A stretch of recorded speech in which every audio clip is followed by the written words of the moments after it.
Hello, everyone. Hello, hello, hello.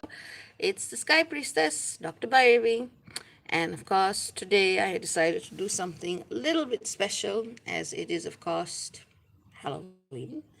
Well, it's going to be, in the afternoon for some of you in the Americas, and here it's the middle of the night. So,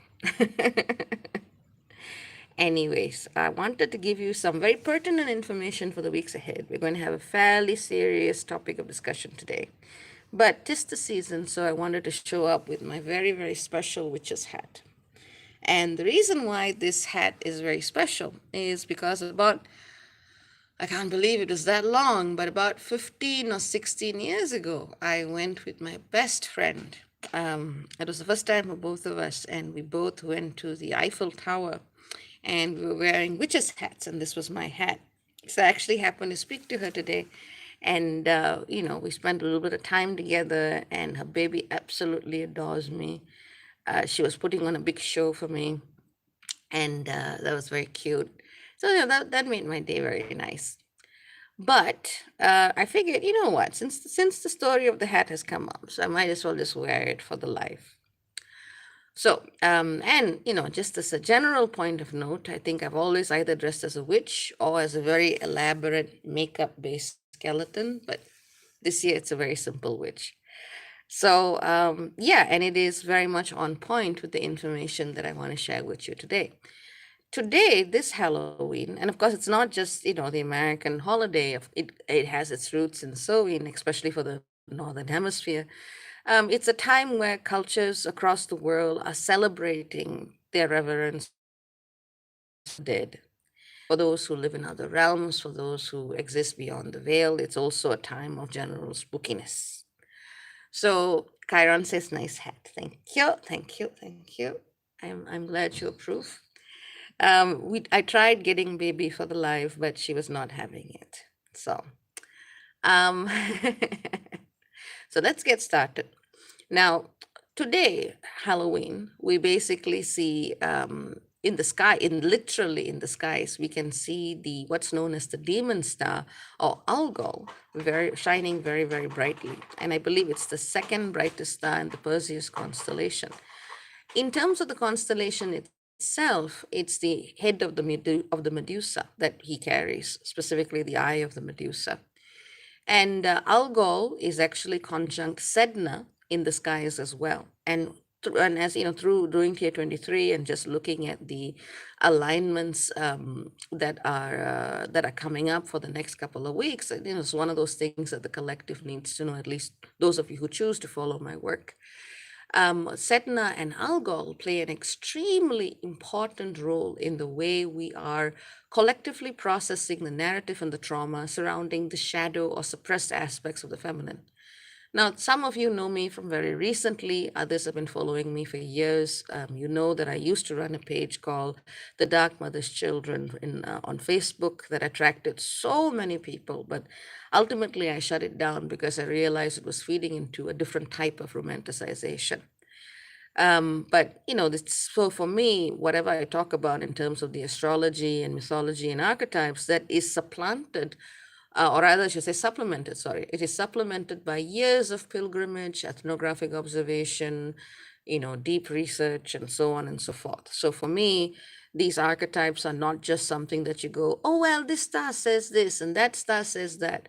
It is the product of a, very, very rigorous spiritual training and investigation and research. So let's talk a little bit about Algol, which is actually Al Ghul or Ra's al Ghul. For those of you Batman fans, you should recognize the name. And it means the head of the demon. So at this time, more and more people are beginning to realize how patriarchy in religion and what we call spirituality has really put the narrative of the feminine in a very, very strong, small golden box. If she is someone that you can worship, she is someone who sits on a golden pedestal, who is nurturer and who is abundant. And if she's someone that you can't worship, she's turned into some Lilith, Medusa type figure that you need to fear. So, in that sense, there's a very powerful binary that patriarchy created between the nurturing and the more destructive aspects of the feminine. Now, if you were to look at indigenous cultures, you would see that yes, they understood that both of these aspects of the feminine existed. They also understood what my brother called a few years ago as the batshit crazy aspects of the goddess were actually real. And they understood that this existed on a continuum. They were not separate things. Now, as a lot of you know, I started out in a completely different cultural background. And through my years of research and being born with the name that, was I was given at birth by accident. Well, I say accident, the universe knew what it was doing. Um, the archetype of the dark feminine has always been something very close to me because that's what Bhairavi means. That's why I don't like people shortening my name unless I give them very explicit, permission to, because Bhairavi is literally one of the most powerful aspects and manifestations of Mother Kali, and she is the great destroyer. That's her job. She destroys things, and that's how she creates things as well. So, it's always been something which I've looked at throughout my life, one way or another, because that energy has always been manifesting itself through what I do just by virtue of me being me.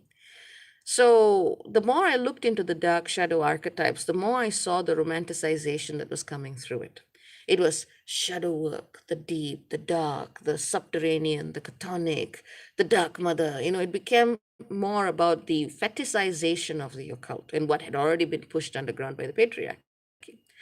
So some people are very earnestly and diligently wanting to recover aspects of that suppressed feminine experience and to bring them into, our understanding of the divine feminine, if you want to call it that, in a way where it is legitimate, it is valid, but then they end up just making their own rigmarole around it. Because when we look at darkness as some kind of other, when we look at darkness as something that is exotic, that is fetishized, something that, oh, only certain people can access and certain people can do, we give it a whole other ego narrative. And truly the dark feminine is as, it's immediate. We came from the womb. There are no headlights in the womb. The moment you sit in a cave, or even if you sit in your bedroom wrapped up in a blanket and you just allow that darkness to surround you, that's that same silent quality of nurturing presence that is accompanied to all of us. It's just the kind of energy that, is so, it should be so normal and so accessible to us in everyday lives that because of the distortions of patriarchy, we put it in its own very strange kind of box. Now, some religious traditions will literally lobotomize the feminine. I usually look at Lakshmi as one of the key figures of lobotomization. Now, some of you will be like, no, but she's a goddess, but I worship her. But hey, hear me out. So, yes, of course, Lakshmi is the golden goddess of abundance, but did you know that she has a sister called Alakshmi? A meaning negates. So, every part of the feminine that didn't fit in the box of Lakshmi, the divorcee, the messy woman, the woman who lives in the wilds, the woman who has a disagreeable nature, she became seen as the elder sister that nobody wanted in the house. So, yeah, that's why I can't follow that because I know exactly who they're excluding. Even in Hinduism, you might think that they value the dark feminine, but they have one poster girl, which is, of course, my home girl. But beyond that, the actual narratives of the dark or the shadow feminine aspects were erased. Whether it was Jeshta, whether it was Nirti, there were so many of them that got erased. But here's the problem. When people try to bring back these forgotten archetypes and aspects of the dark feminine, they forget to understand that there has been a lot of trauma associated with it. So you can't honestly say that just because you label something as the dark mother or the sacred and nurturing darkness, that it's going to be automatically a good thing. Because a lot of these archetypes and the people who have been persecuted because of them, quite unfairly in many cases, have on their own become very demonic, very malevolent, and basically flat out batshit crazy. And this is where a person has to remember that when you're looking at the shadow aspects of the feminine, the possibility for toxicity is absolutely there. You can't pedestalize it. You can't say, oh no, patriarchy suppressed you, you're the good guy. Imagine putting someone in a cage for tens of thousands of years and poking them with a stick and violating them and what they hold dear over and over and over again, and you finally let that being out. It's not going to be pretty. There is, and this is what India as a civilization also has issues with.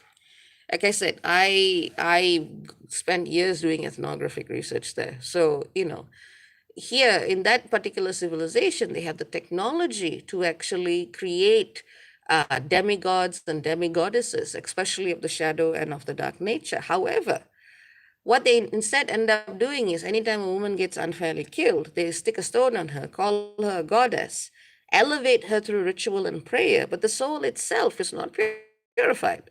So what you actually see is a lot of people going around worshiping what they're calling a goddesses are worshiping the other thing. And that was one of the reasons why I basically just said, no, I am not going to find what I'm looking for here. So when I connect with the aspects of the dark feminine or the shadow feminine, for me, it is something that deliberately does not involve any name, any title, any kind of representation or form. Because that is where the feminine is at her best, when she is formless, when she is nothing and everything at the same time. And of course, that is the concept of the void. So, oh, hang on. I just want to recognize something. Tara, my dear friend of a long time of Ireland, is wearing a witch's hat in this exact same purple of shade, exact same shade of purple. She's another fire tiger like me, but just wanted to point that out. Just, and she's someone who would get exactly what I'm saying. So good to see you, Tara. So let me continue. So for me, it is that these aspects of the feminine that absolutely need to be recovered from the damaging, shameful projections that patriarchy have placed upon it can only be done when we are willing to step out of that binary equation that patriarchy has created. And let's go back to the discussion of Algol or Medusa. So there are many narratives of Medusa. I've actually fallen out with a few people in the goddess movement because I do not agree with their one-dimensional telling of the Medusa story. There's one narrative of Medusa that says Medusa was this priestess that another god basically probably forced himself on in Athena's temple. Athena got pissed and cursed her into the snake demoness. She goes off on an island with her sisters. Hero dude comes along, kills her, and that's the straight shot narrative. So people see Medusa as a victim.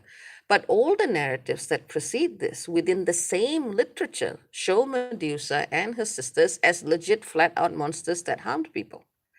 So, because people want to see themselves through these archetypes, because they want to use these archetypes to locate and understand their own pain and suffering, they're choosing things that necessarily see themselves and what they're trying to redeem as the victims.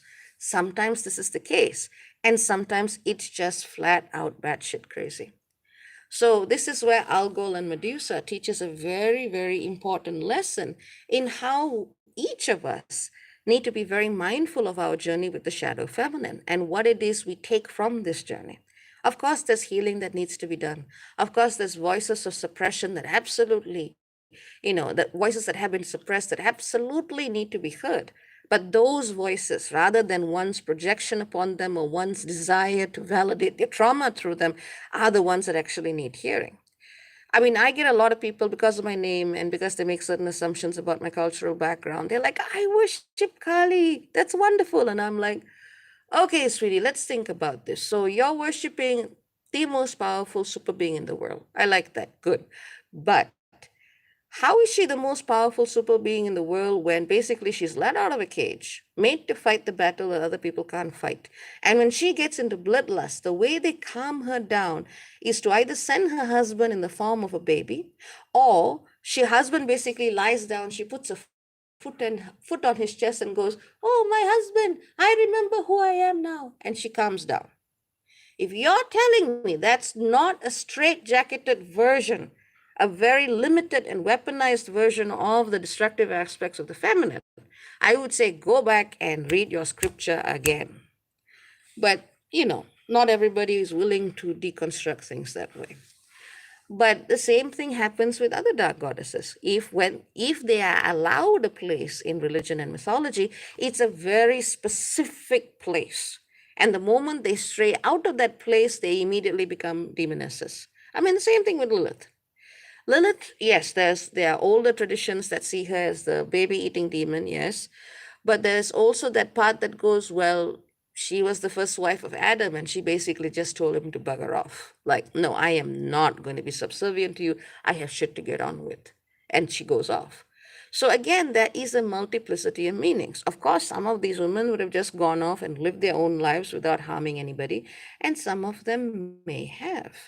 So, as long as we are willing to not just tarnish, whichever gender or whichever polarity of moral positions you want to look at, as long as we're not willing to create these easy binaries, these hard and fast binaries, we can actually find a lot of richness and healing if we are simply willing to listen and to look at who has been disacknowledged. And honestly, it is indigenous people. They are indigenous traditions that connect with the feminine that are the least acknowledged.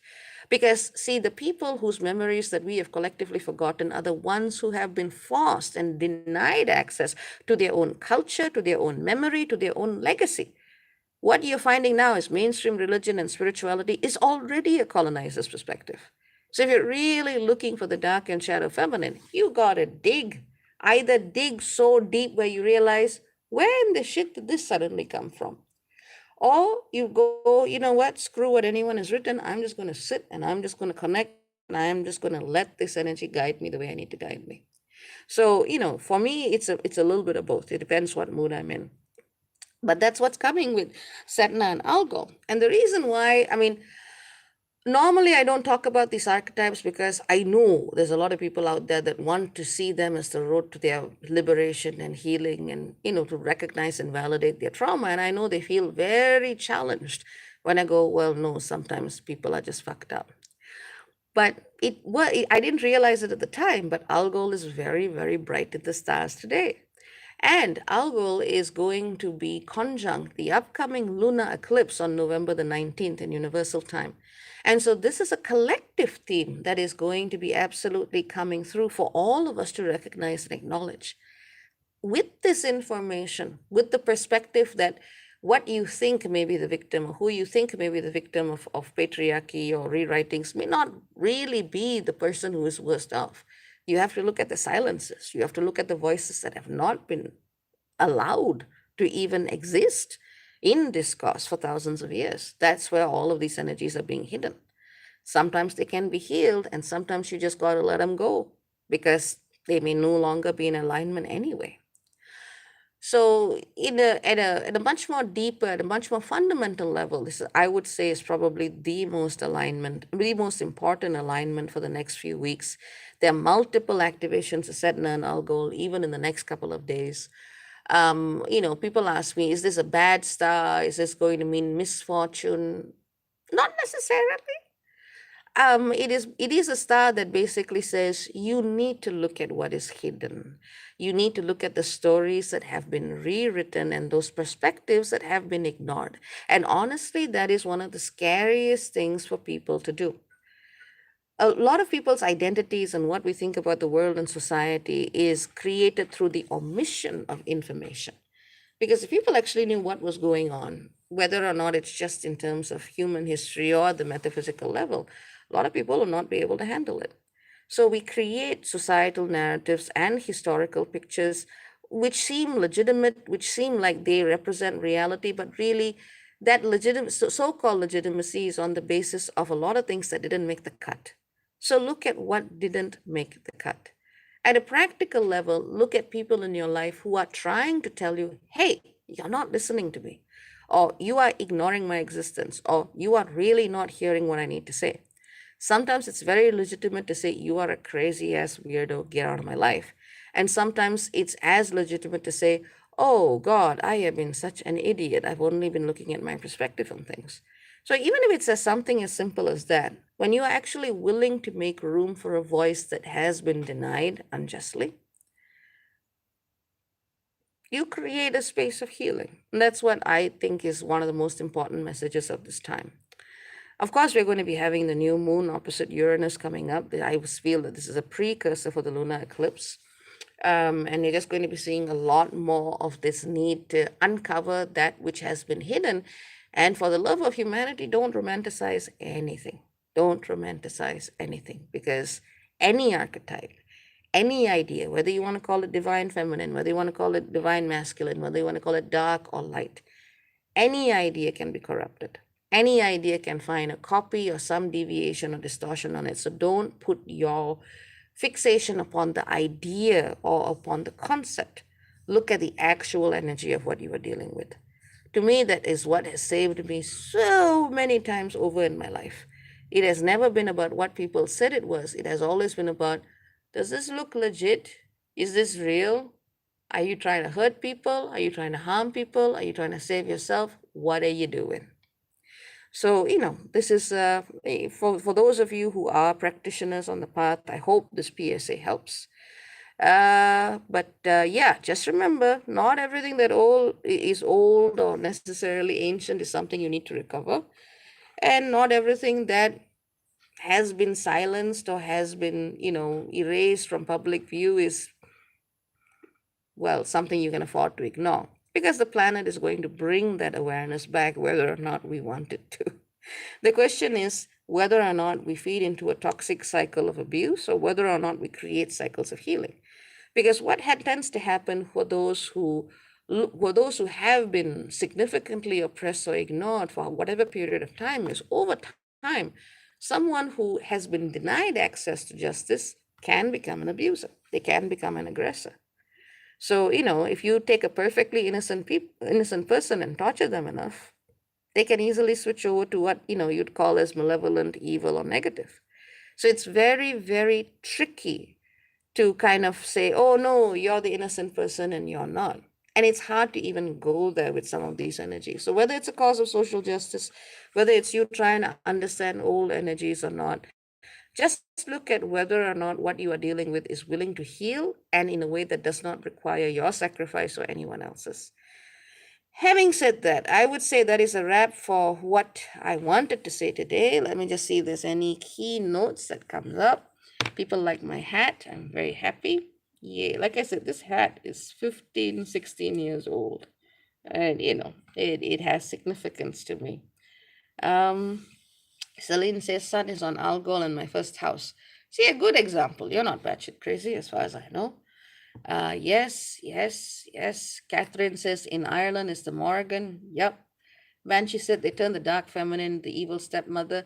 Yes, though sometimes she legit is evil. Sometimes. Uh, Batwoman says, hello, adorable witch. Hello, hello, hello. The Queen is within says, yes, the victim can become the victimizer. Absolutely. That's a good way of putting it. So just, stay away from these clean, clear cut binaries. Actually, that reminds me of a song. With my bestest friend, the person with whom I was at the Eiffel Tower wearing this hat 15, 16 years ago. I remember the song that I used to sing for her. Hang on. I'm okay. I am, like my brother says, my taste in music is is pretty ancient. This is probably true. I'm a fan of Sinatra. I have tried getting into modern music. I absolutely have, but I think as a special treat, just because I'm filled with good memories of me and my friend, I shall do something that I don't normally do, um, and I shall sing Witchcraft by Frank Sinatra, just because it suits the time. Oh God, what am I doing? But okay, here we go. Let's see. No training, so no judgment. Thank you. Well, even if I had training. Let's see. But no, I used to sing this to her. And no, I'm just kidding. I'm just filled with good memories. But anyway, so God, it's been such a long time. Serge, you better go back to the beginning. We are finishing up with a song today. And better go back to the beginning for the actual material. Oh, Tara said, oh my God, I rang the video yesterday just to request this. They didn't play it, but you're about to, and that's way better. Oh, let's see. Let's see. Like I said, it's been a while.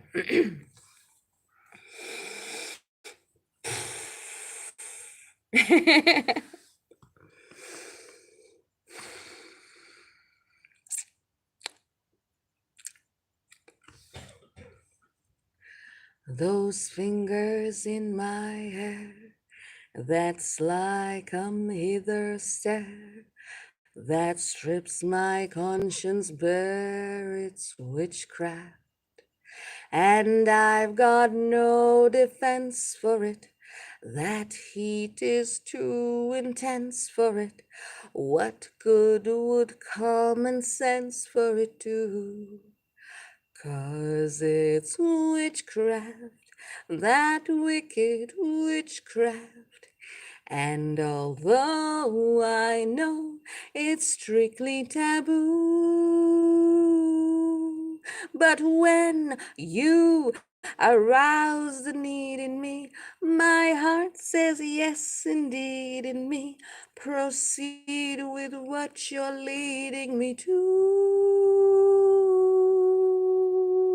It is such an ancient pitch, but one that I wouldn't switch, 'cause there's no nicer witch than you.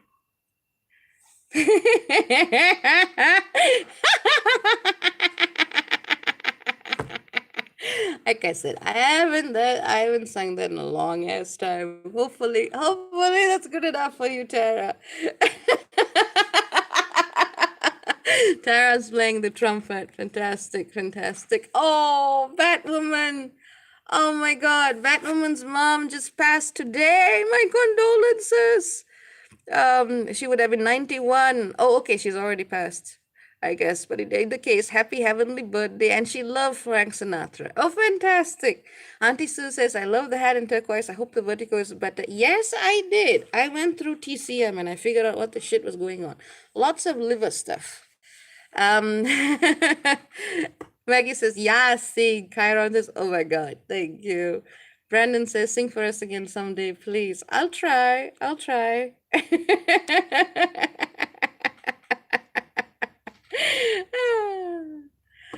Okay, well, you all of you are most welcome. All of you are most welcome. Remember, great Halloween movies. I mean, a different year, me and my brother probably be watching Nightmare Before Christmas. We sing all the songs, all of the songs. Um, of course, Hocus Pocus. There's a lot of Halloween favorites, but I gotta say, Nightmare Before Christmas is still number one. Has been for a long, long time. But yeah, so that's your Halloween treats.